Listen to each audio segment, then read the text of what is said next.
할렐루야. 오늘은 거룩하신 하나님 예수 그리스도께서 부활하신 부활주일입니다. 우리 다 같이 일어나셔서 서로 인사합시다. 할렐루야 하겠습니다. 할렐루야, 할렐루야. 인사합시다. 네, 감사합니다. 이 시간에 다 같이 묵상으로 기도하심으로 예배를 시작하겠습니다.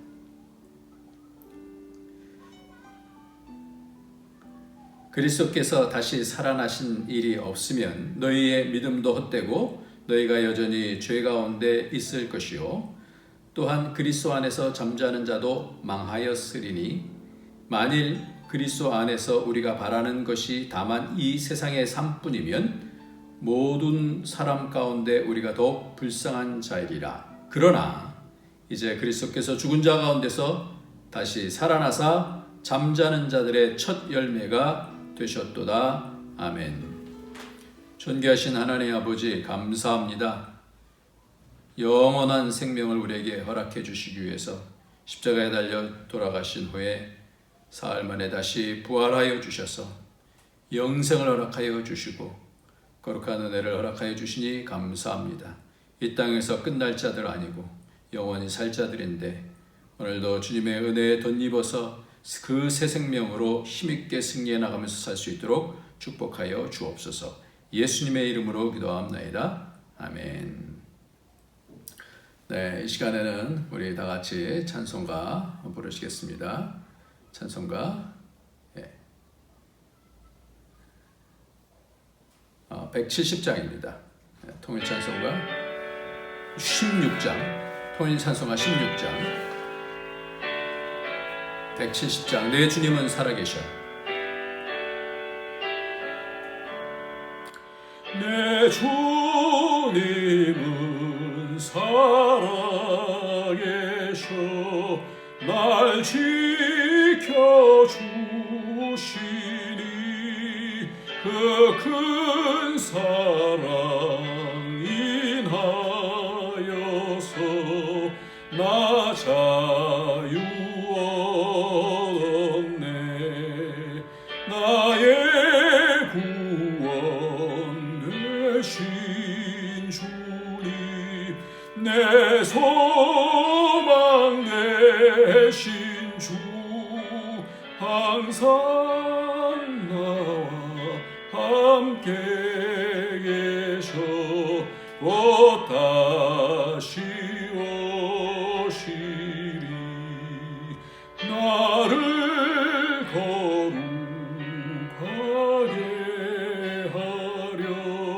주 나를 부르니 주의 은혜 내게 넘쳐 주 뜻을 이루리 굳센 믿음 나가지고 주 말씀 따르며 주님 다시 강림할 때 날 영접하시리.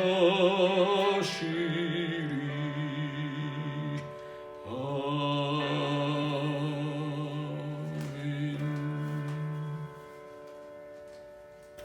이 시간에는 다 같이 묵상으로 기도하시면서 회개하도록 하겠습니다. 우리 다 같이 회개하는 시간을 갖겠습니다.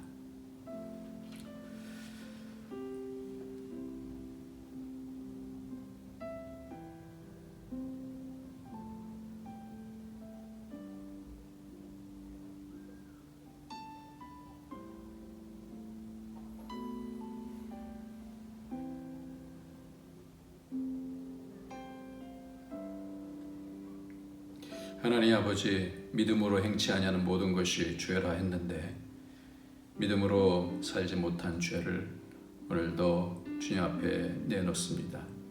주님, 이 시간에 거룩하신 보혈의 피로 믿음으로 살지 않고 내 생각으로 살고 내 욕심으로 살고 내 판단과 내 스케일로 살았던 것들을 용서하여 주시고 오늘도 하나님의 그 깊으신 뜻과 그 길을 따라서 갈 수 있는 복이 있도록 축복하여 주시옵소서.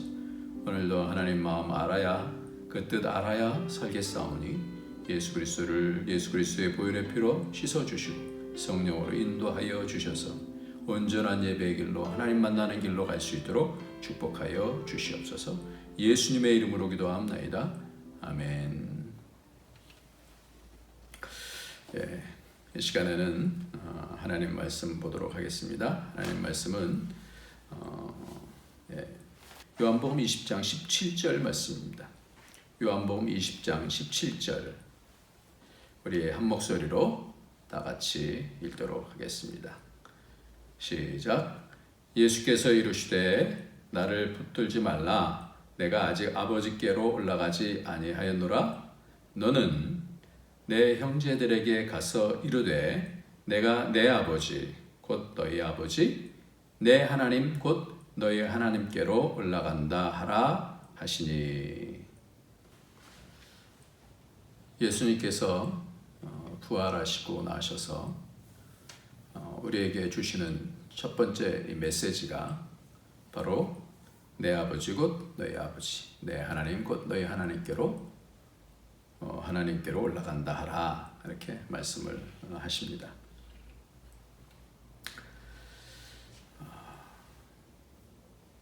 오늘은 부활주일입니다.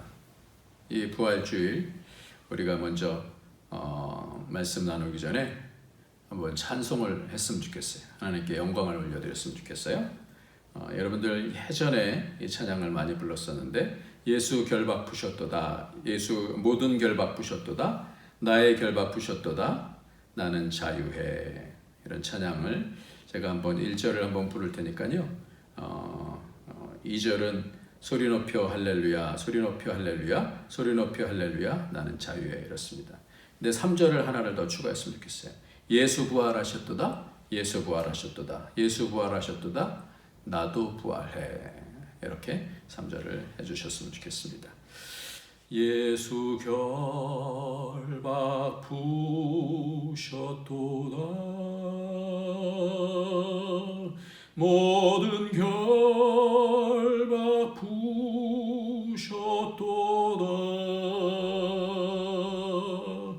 나의 결박 부셨도다 나는 자유해.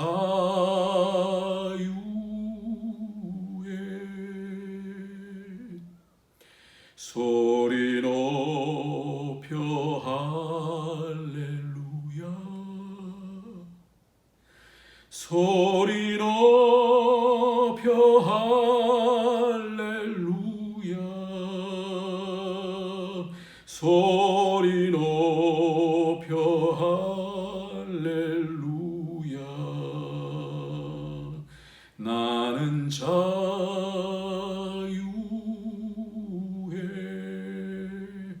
여러분 다 같이 예수 부활하셨도다 시작. 예수 부활하셨도다 예수 부활하셨도다 예수 부활하셨도다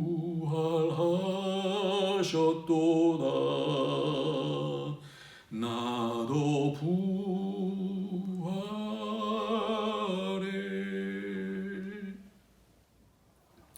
아멘. 예수님이 부활하지 못했다고 한다면 부활에 실패하셨다면 그러면 어떨까요? 이 부활은 성경에서 가장 중요한 사건인데 이 부활을 통해서 우리에게 하나님의 복을 주시게 되는데 영원한 생명을 주시게 되어지는데 근데 예수님께서 부활하시지 못하셨다면 우리는 어땠을까요? 이 세상만 있겠죠. 이 세상 사람으로만 끝나겠죠. 그냥 해답이 없는 그런 삶을 살아가겠죠. 그러나 예수님께서 부활하셔서 우리에게 놀라운 복을 허락해 주셨습니다. 오늘 그 복을 같이 나눌 수 있었으면 좋겠습니다. 예수님께서 부활하심을 통해서 우리에게 어떤 복을 주셨을까요? 오늘 말씀이 바로 그 부분입니다. 오늘 말씀의 가장 핵심이 바로 너희는 내 형제들에게 가서 이르되, 첫 번째 메시지예요. 이 메시지를 전달하라 그러는 거죠. 여기서 뭐냐면 내가 내 아버지 곧 너희 아버지, 내 하나님 곧 너희 하나님께로 올라간다 하라. 내 아버지 곧 너희 아버지 그랬어요. 묵상하다가 예수님의 제자들이 계속해서 하나님을 아버지라 예수님께서 이렇게 말씀하셨는데, 예수님의 제자들이 언제 하나님을 아버지라고 불렀을까요? 여러분 찾아보시기 바랍니다. 하나님을 아버지라고 옆에서 예수님께서는 계속해서 내 아버지 그렇게 말씀하시는데, 그리고 주기도문 가운데서도 가르쳐 주시죠. 제일 처음에 Our Father, 그래서 우리 아버지 그렇게 말씀하잖아요.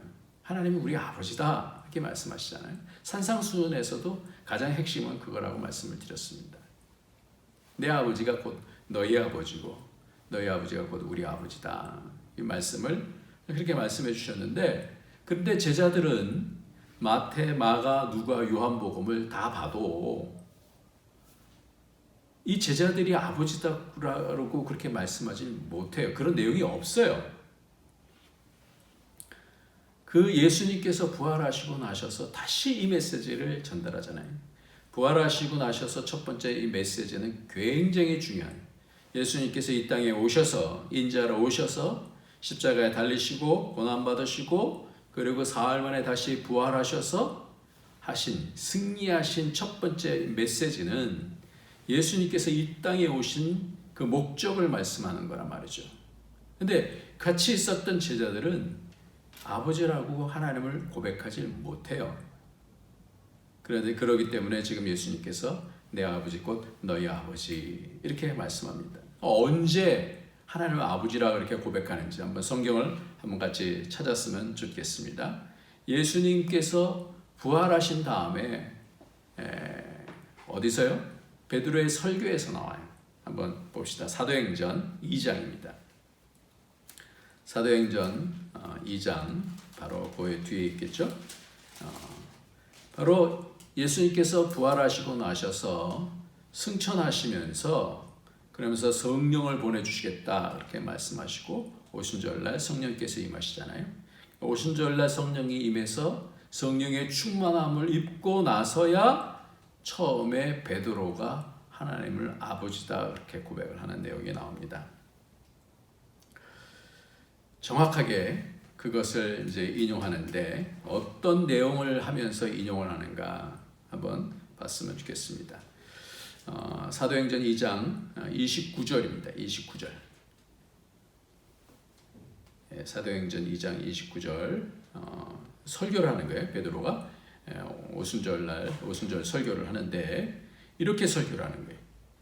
형제들아, 29절, 형제들아 내가 조상 다윗에 대하여 담대히 말할 수 있노니 다윗이 죽어 장사되어 그 묘가 오늘까지 우리 중에 있도다. 그는 선지자라 하나님이 이미 맹세하사 그 자손 중에서 한 사람을 그 위에 앉게 하리라 하심을 알고 미리 본 거로 그리스도의 부활을 말하되 그가 음부에 버림이 되지 않고 그의 육신이 썩음을 당하지 아니하시리라 하더니 이 예수를 하나님이 살리신지라 우리가 다 이래 증인이로다.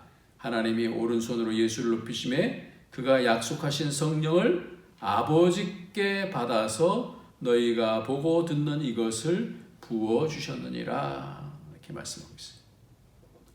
여기서 아버지가 나오죠. 로마서의 8장에서는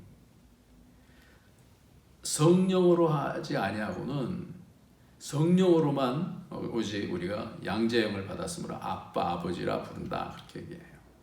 여러분들 하나님을 아버지라고 부른다는 것은 이건 굉장히 중요한 사실이에요. 하나님을 아버지. 예수님께서 부활하시고 나셔서 말씀하신 내용의 가장 핵심이 바로 뭐예요? 하나님 아버지다. 내 아버지가 곧 너희 아버지다. 이렇게 말씀하시는 거예요. 여기서 베드로는 성령을 통해서 충만함을 입고 이제 하나님을 내 아버지라고 그렇게 말씀하는 거예요. 약속하신 성령을 아버지께 받아서 너희가 보고 듣는 이것을 부어주셨느니라. 그리고 36절 보면 그런즉 이스라엘 온 집은 확실히 알지니 너희가 십자가에 못 박은 이 예수를 하나님이 주와 그리스도가 되게 하셨느니라. 이렇게 말씀합니다. 그러니까 베드로가 제일 처음 하나님은 아버지다 이렇게 얘기를 하죠. 그 입이 열리는 거예요. 성령으로 하나님은 아버지라고 자연스럽게 말하는 거예요. 그러니까 의미 없게 하나님 아버지 하는 것이 아니라 하나님이 내 아버지다라는 걸 고백하는 것은 성령을 통해서 하는 거예요. 굉장히 중요한 거예요. 그러니까 이 하나님은 아버지다라고 부를 때의 이 영광은요, 아무나 가질 수 있는 게 아닙니다. 거듭난 사람만 하나님을 아버지다 이렇게 부를 수가 있는 거예요. 하나님께서 구약 성경에도 보통 언약은 다 뭐라 그랬어요? 언약은 너희가 내 백성이 되고 난 너희의 하나님이 될 것이다. 이렇게 그냥 하나님과 백성에 대해서 말씀하고 있잖아요. 근데 구약 성경 가운데서 어느 부분을 보면 하나님께서 내가 아버지가 된다라는 말씀을 해주는데 어떨 때 그런 말씀을 해주시는지 오늘 같이 성경을 봤으면 좋겠습니다. 사무엘하 7장입니다. 이 사무엘하 7장은 성전 건축에 대한 말씀을 하면서 그렇게 말씀하는 내용이에요. 사무엘하 7장 5절을 먼저 읽습니다. 가서 내 종 다윗에게 말하기를 여호와께서 이와 같이 말씀하시되 내가 나를 위하여 내가 살 집을 건축하겠느냐. 이러면서 하나님의 성전을 내가 건축하기를 원하느냐 이렇게 말씀을 해요. 그러면서 이 10절 말씀을 한번 보도록 하겠습니다. 10절. 아니 10절 말고요. 10절 말고 12절 말씀입니다. 12절. 사무엘하 7장 12절 말씀이에요. 내 수완이 시작. 내 수완이 차서 내 조상들과 함께 누울 때에 내가 내 몸에서 날 내 씨를 내 뒤에 세워 그의 나라를 견고하게 하리라. 그는 내 이름을 위하여 집을 건축할 것이요 나는 그의 나라 왕위를 영원히 견고하게 하리라. 나는 그에게 아버지가 되고 그는 내게 아들이 되리니. 여기서 그 말씀이 나오죠. 물론 이 부분을 솔로몬으로 이해를 처음엔 했겠죠. 그런데 이 내용을 하나님께서는 뭐라고 말씀하시냐면 아버지다라고 얘기했을 때에 하나님의 뜻은 예수 그리스도를 향한 것이었죠. 그래서 시편 89편 20절하고 26절 보면 20절을 보면 시편 89편 20절 내가 내 종 다윗을 찾아내어 나의 거룩한 기름을 그에게 부었도다. 26절 그가 내게 부르기를 주는 나의 아버지시오 나의 하나님이시오 나의 구원의 바위시라 하리로다 그랬어요. 한번 한 두 구절만 더 정확하게 보면 언제 이렇게 하나님을 아버지다라고 부르는가? 성전하고 상관이 있어요. 성전. 히브리서 1장을 한번 보겠습니다. 1장. 1장 5절부터 8절까지. 오늘은 몇 가지 성경을 좀 잘 읽고 나면 그러면 좀 쉬워집니다. 히브리서 1장 5절부터 하나님께서 어느 때에 천사 중 누구에게 너는 내 아들이라 오늘 내가 너를 낳았다 하셨으며 또다시 나는 그에게 아버지가 되고 그는 내게 아들이 되리라 하셨느냐. 또 그가 맏아들을 이끌어 세상에 다시 들어오게 하실 때에 하나님의 모든 천사들은 그에게 경배할지어다 말씀하시며 또 천사들에 관하여는 그의 천사들을 바람으로 그의 사역자들을 불꽃으로 삼으시느니라 하셨으되 아들에 관하여는 하나님이여 주의 보좌는 영영하며 주의 나라의 균은 공평한 균이다 그랬어요. 그러니까 아들, 맏아들 이렇게 말씀하죠. 그래서 내가 아들을 낳았다. 오늘날 내가 너를 낳았다. 이렇게 말씀하셨냐라는 거예요. 너는 내 아들이라. 천사 중에 그렇게 말한 적 없다. 그가 맏아들을 이끌어 세상에. 그러니까 맏아들이 되셨으면 우리가 다 그 안에서, 예수 안에서 아들이 되어지는 것이죠. 이 부분을 바울은 이렇게 얘기합니다. 고린도후서 6장 한번 보시겠습니다. 6장입니다. 고린도후서 6장 14절 한번 보겠습니다. 14절서부터 쭉 보면 언제 하나님께서 이 아들과 아버지에 대한 말씀하시는지가 나옵니다. 고린도후서 6장 14절 시작. 너희는 믿지 않는 자와 멍에를 함께 매지 말라. 의와 불법이 어찌 함께하며 빛과 어둠이 어찌 사귀며 그리스도와 벨리알이 어찌 조화되며 믿는 자와 믿지 않는 자가 어찌 상관하며 하나님의 성전과 우상이 어찌 일치가 되리요. 우리는 살아계신 하나님의 성전이라. 이와 같이 하나님께서 이르시되 내가 그들 가운데 거하며 두루 행하여 나는 그들의 하나님이 되고 그들은 나의 백성이 되리라. 그러므로 너희는 그들 중에서 나와서 따로 있고 부정한 것을 만지지 말라. 내가 너희를 영접하여 너희에게 아버지가 되고 너희는 내게 자녀가 되리라. 전능하신 주의 말씀이라 하셨느니라 그랬어요. 그러니까 다시 정리를 하면요, 하나님께서 구약에서는 나는 너희 하나님이 되고 너희는 내 백성이 되리라 그렇게 말씀하시잖아요. 그러니까 따로 그 가운데서 너희들은 세상 가운데서 나와라. 그래서 성전을 말씀하실 때 이 말씀을 주셔요. 사무엘하도 마찬가지고요. 지금 여기 있는 고린도후서 6장도 마찬가지로 성전, 하나님의 성전과 우상이 어찌 일치가 되겠는가.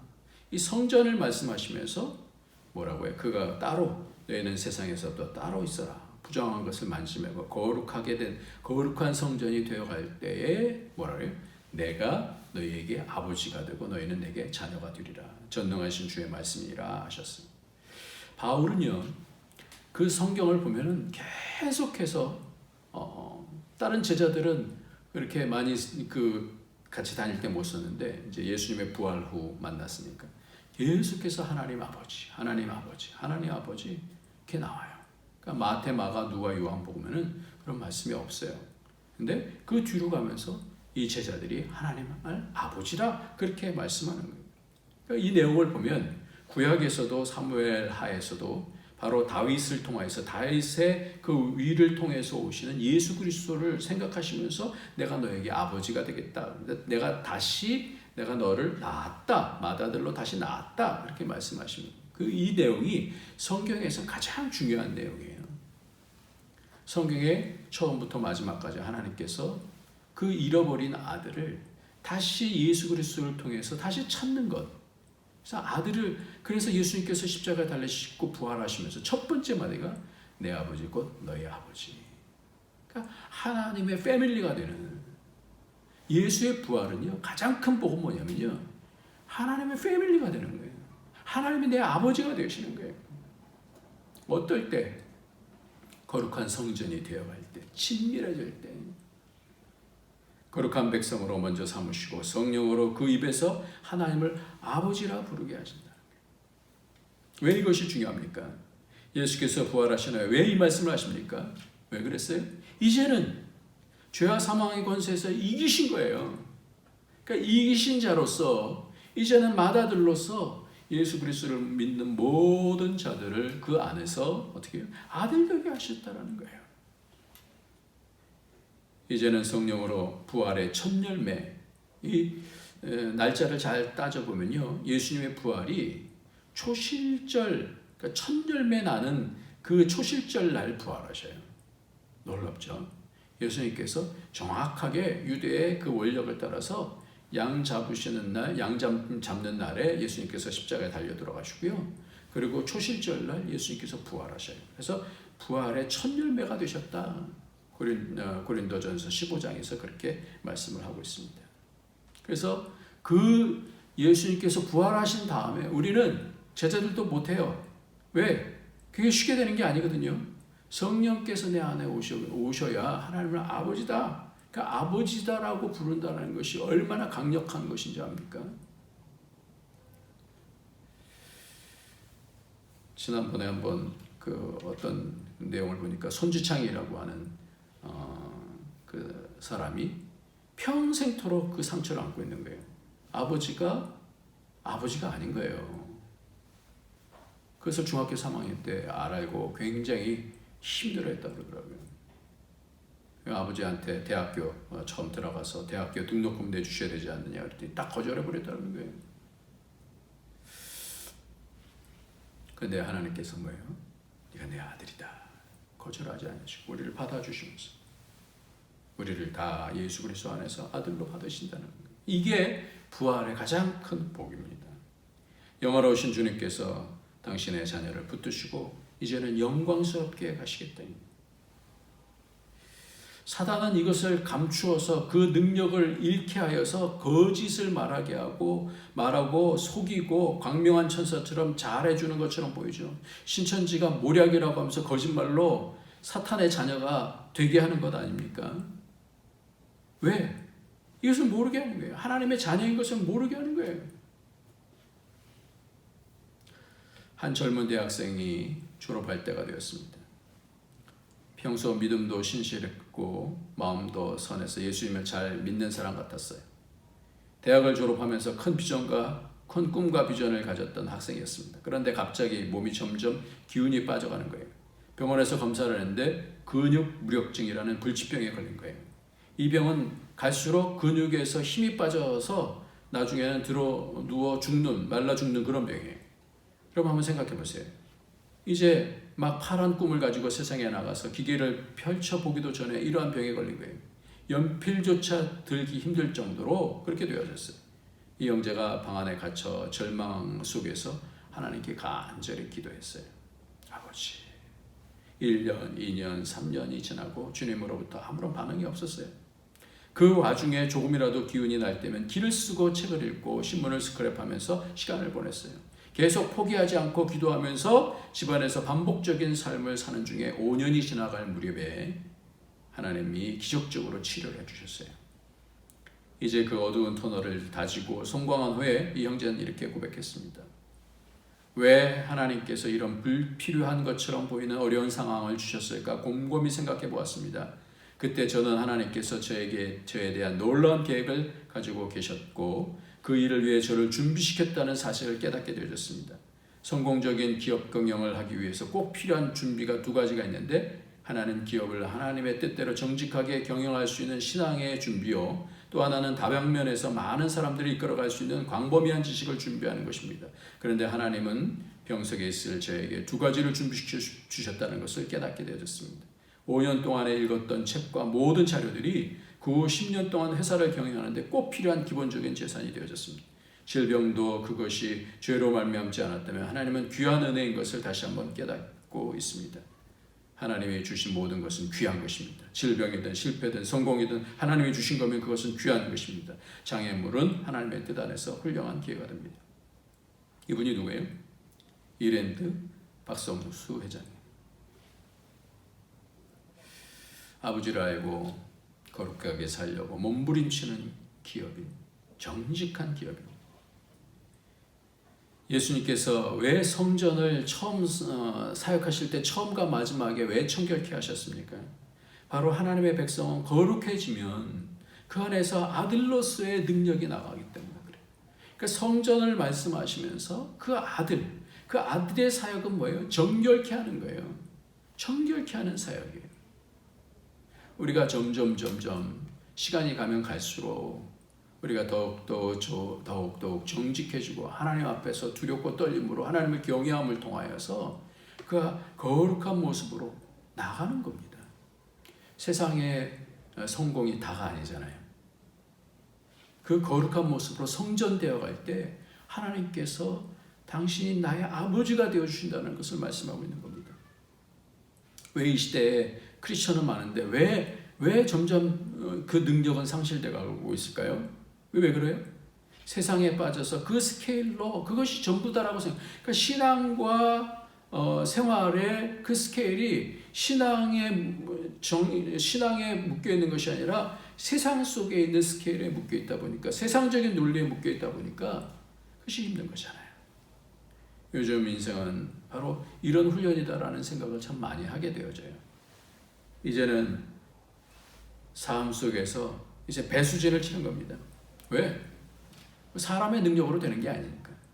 어떻게 배수진을 치고 하나님의 아들로서의 하나님께서 아버지로서 어떻게 인도해 주시는지 담대하게 믿음으로 이제 나가려고 하는 그런 것이 우리의 믿음이지 않습니까? 세상의 수준과 스케일로 살기가 쉽습니다. 남을 두려워하면 나도 두렵습니다. 남들이 두려워하면 나도 두렵습니다. 그러나 이건 하나님의 아들로서 사는 것이 아니겠죠. 당당하게 요셉이 그 가운데서 하나님이 함께 하신다라는 것은 왜 함께 하셨을까요? 하나님께서 자신의 인도자이시고 하나님께서 자신의 아버지인 것을 놓치지 않는 거예요. 그러니까 성전된 삶을 사는 거죠. 그러니까 그가 어떻게 하나님께서 함께 하심으로 그 여러 어려운 가운데서 하나님이 함께 하심이 형통한 거 아니에요? 그러니까 우리가 그것을 보이는 삶, 하나님의 아들로서의 그 삶, 이것이 주님께서 부활하시고 우리에게 처음 말씀해 주신 메시지라는 것이죠. 아들은 아버지의 마음과 뜻을 받들어서 결국 순종으로 해내시는 거예요. 승리하시는 거예요. 우리도 마찬가지예요. 하나님의 아버지인 거예요. 세상의 아버지는 다 약할 수도 있어요.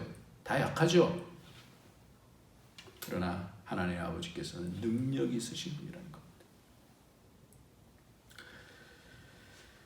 승리예요, 승리. 우리 주님께서 승리하시고 이 말씀을 하시는 거예요. 1994년 미국의 월드컵 때였는데요. 콜롬비아는 우승 후보국 중에 하나로 주목받고 있었어요. 남미 지역 예선에서 강호 아르헨티나와 홈에서 2대1로 원정에서 5대0으로 승리를 거두었으니까 얼마나 마음이 막 부풀렀겠어요. 그래서 대표팀 감독 프란시스코 마투라나의 용병수는 세계 최고 수준으로 평가받고 있었을 때, 하지만 예선 1차전에서 루마니아에게 1대3으로 패배합니다. 미국과의 2차전에서 안드레아스 에스코바르라고 하는 사람이 자살골로 1대2로 지고 맙니다. 예선에서 탈락이 확정되자 국민들이 분노를 했어요. 그래서 마약 조직인 메린 카르텔은 선수들이 귀국하는 대로 살아야 하겠다라고 협박을 했습니다. 감독은 에콰도르로 피신했고 선수들은 귀국을 주저했지만 에스코바르는 죄책감을 안고 홀로 귀국을 하게 됩니다. 귀국 며칠 후 자신의 고향에서 에스코바르는 괴한의 총격을 받고 사망하게 됩니다. 괴한은 에스코바르에게 자사골에 감사한다며 시비를 걸었고 총탄 12발을 발사해서 죽였다고 그래요. 인간 안에 우리가 얼마만큼 이 승리에 대한 열망이 있는가, 그렇잖아요. 누가 우리를 대신해서 대표해서 승리해 주기를 바라는 거 아니에요. 우리가 뭐 월드컵에서도 그러고 이기면 내가 얼마나 기쁩니까? 때로는 대표 선수들이, 때로는 자식이, 때로는 어떤 드라마에서 상상의 영웅이 등장해서 나를 대표해서 승리해 주기를 바라는 것이죠. 그러나 분명한 것은 우리를 대표해서 어떤 사람도 어떤 존재도 영원한 승리, 이 죽음을 이기는 승리는 한 사람이 없어요. 어떠한 위인도 부활한 사람 없어요.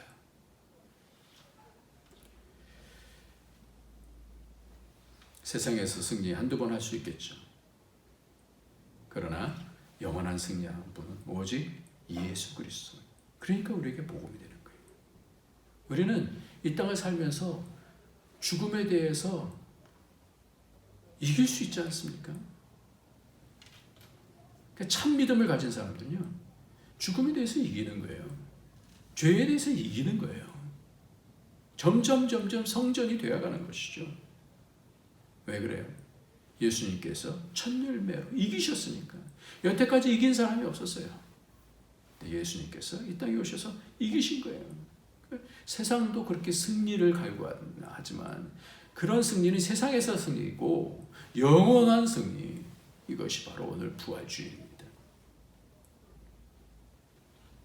한 사람의 범죄로 말미암아 사망이 그 한 사람을 통하여 왕노릇하였은즉 더 은혜와 의의 선물을 넘치게 받는 자들은 한 분 예수 그리스도를 통하여 생명 안에서 왕노릇하리로다. 로마서 5장 15절 말씀. 예수 그리스도를 통해서 생명 안에서 이제는 왕노릇하는 거예요. 이제는 이 왕노릇이라는 것은 룰이라는 건데 통치한다는 거거든요. 나를 다스리는 거예요. 세상을 다스리는 거예요.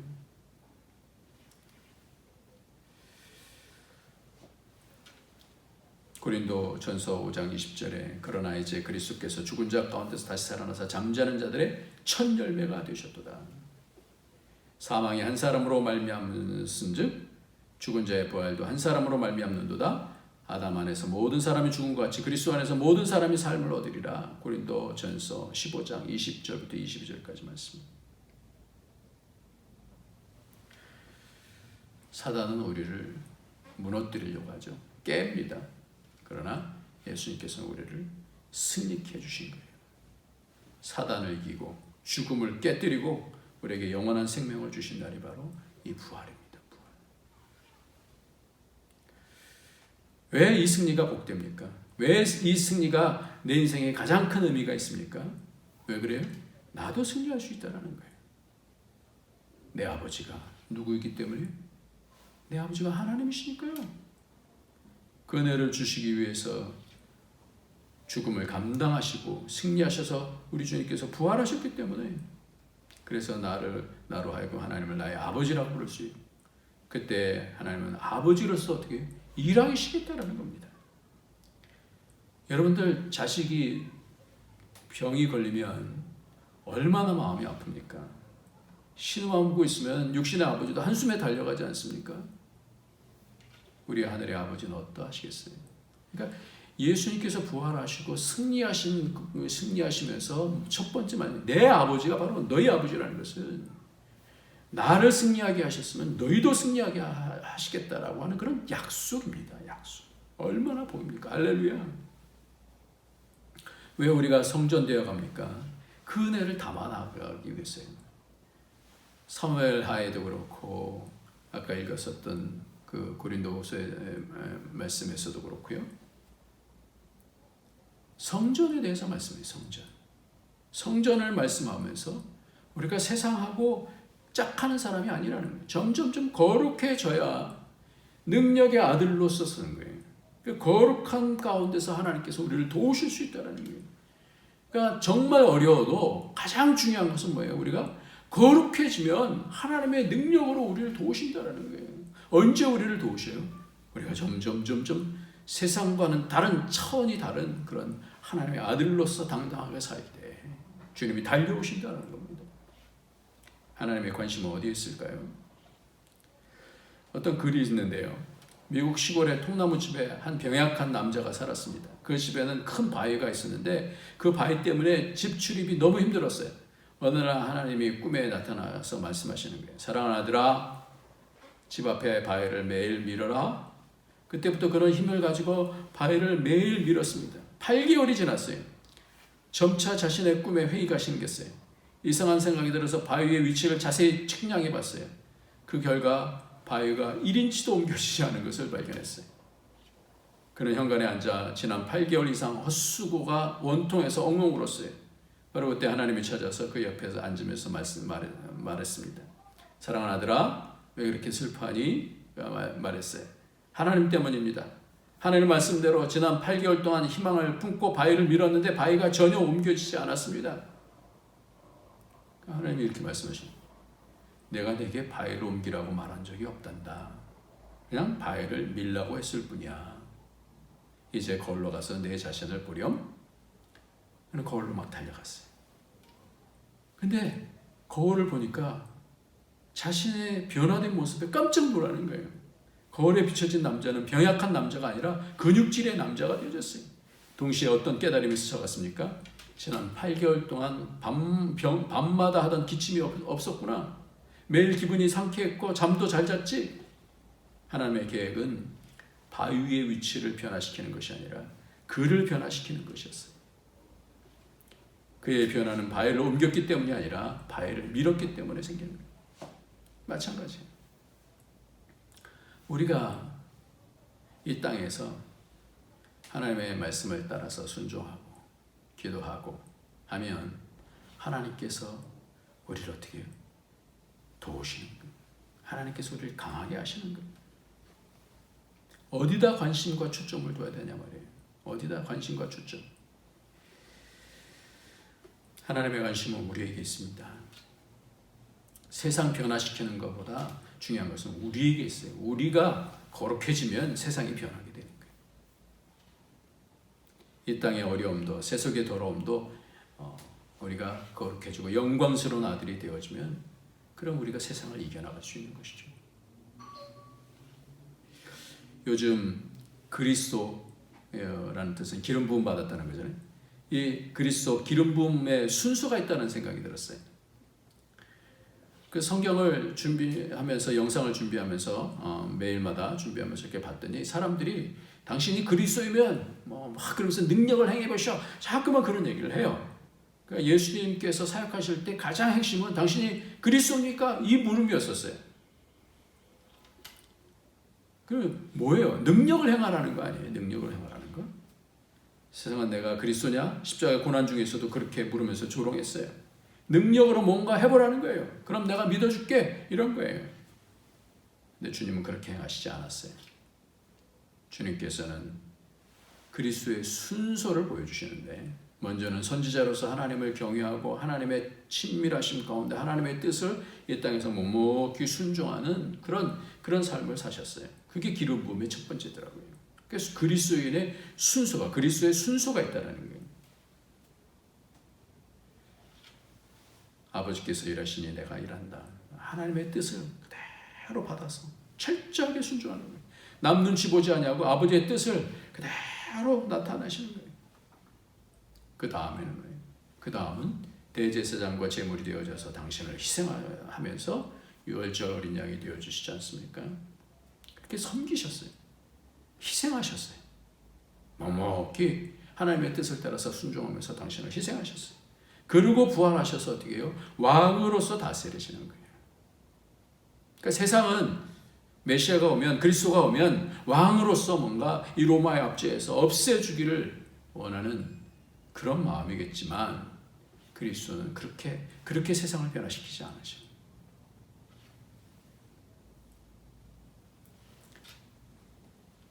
앞에 사역은 성전을 세운 순종을 통하여서 하나님의 거룩한 성전, 내가 사흘 만에 짓겠다 말씀하시잖아요. 사흘 만에 이 성전 다 무너질 것이다. 실제로 그렇게 되지 않았습니까? 성전 세우는 사역, 하나님의 뜻을 받들어서 철저하게 어떻게 내가 죽어지고 하나님의 뜻 가운데서 순종하는 그런 사역을 통해서 십자가를 지시고 부활하심을 통해서 성전이 되어주시고 이제 왕으로서 서시는 거예요.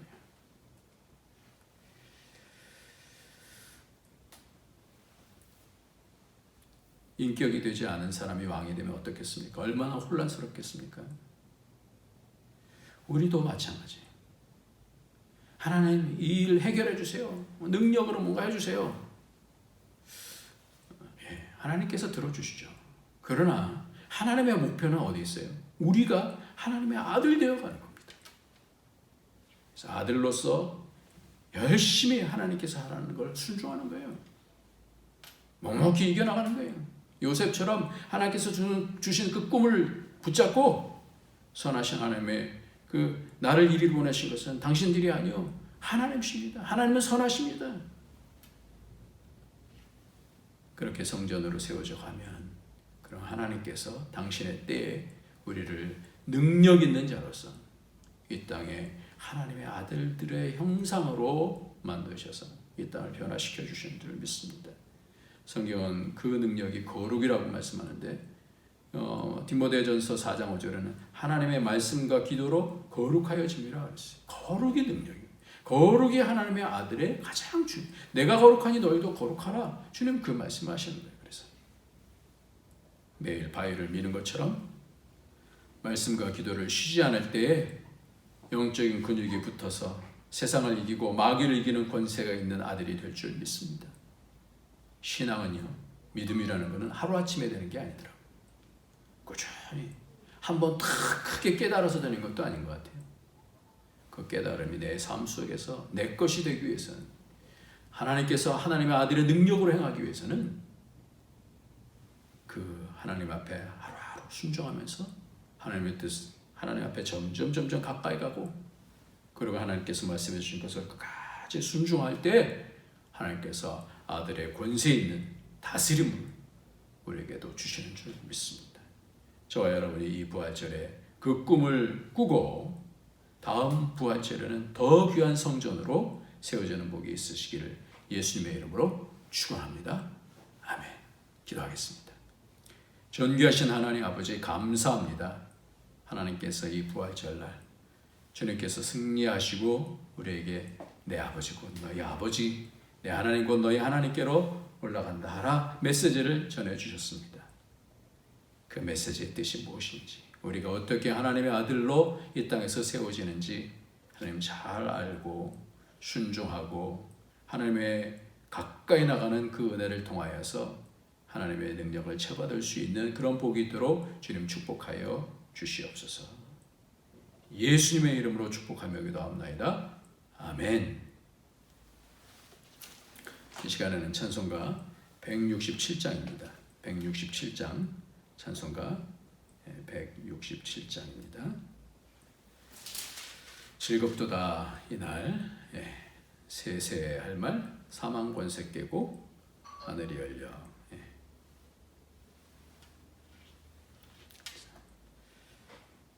죽은 자가 다시 살아나와서 생명의 주 예수 찬송하도다. 즐겁도다 이날, 세세할 말, 사망 권세 깨고 승리하셨네. 찬양하시겠습니다.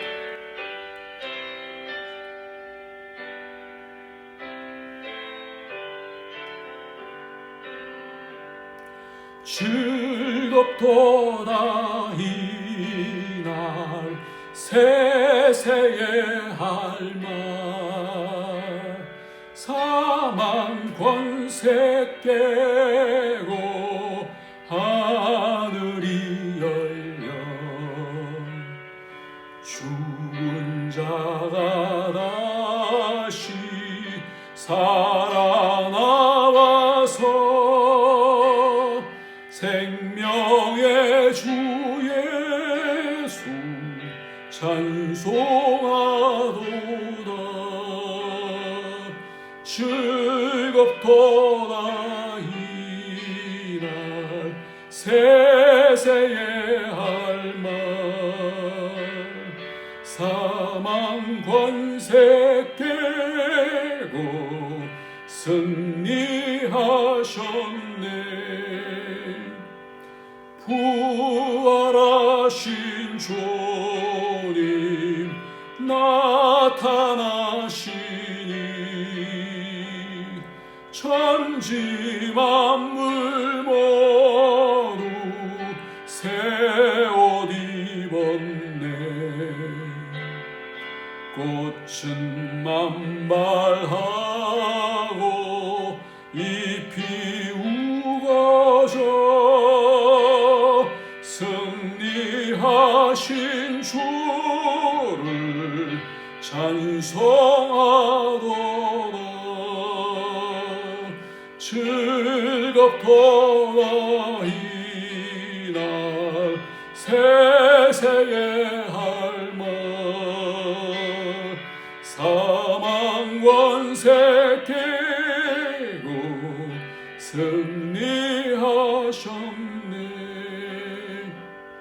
생명의 주 예수 죽음 이기고 무덤 문을 열고 살아나셨네. 주의 말씀대로 이루어져서 사흘 만에 다시 살아나셨네.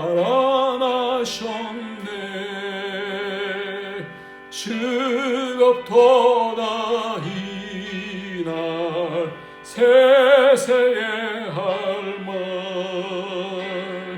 사망 금색되고 승리하셨네.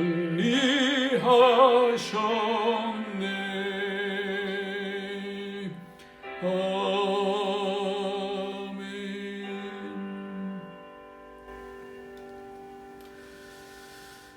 네, 한 가지 광고 드리면요. 지난 주간에 목요일 날 성만찬 그때에 우리도 성찬을 했습니다. 근데 한 9가정 정도가 모여서 했는데 참 서로 위로가 되고 이렇게 교제하고 그러면서 원하는 것들은 다 기도 제목들이 많은데 이번 금요일부터 또 그런 그 짧지만 같이 찬양하고 말씀 짧게 전하고 같이 기도 제목 나누고 기도하는 그런 시간을 금요일날 가졌으면 좋겠다 그렇게 얘기를 해요. 그래서 여기에 8시 뭐 점 식사하고 뭐 그래야 되니까 여기에 8시 그리고 한국은 9시에 해서 같이 한 30분 정도 이렇게 모이려고 하니까요.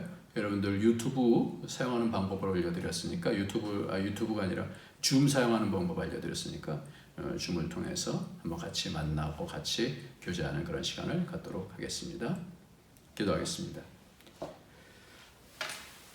이제는 우리 주 예수 그리스도의 무한하신 은혜와 독생자 아낌없이 주신 하나님의 그 크신 사랑과 성령의 교통 교제 인도하심이 오늘도 각처에서 예배를 드리며 예물을 드리며 또 하나님의 뜻을 구하며 순종하며 어려움 중에도 하나님의 아들들로서 당당하게 이기며 살기를 소원하는 모든 주의 권속들 머리머리 위에 그 가정 위에 그 하는 모든 일들 위에 우리 안디옥 교회 위에 이제부터 영원토록 함께 있을지어다.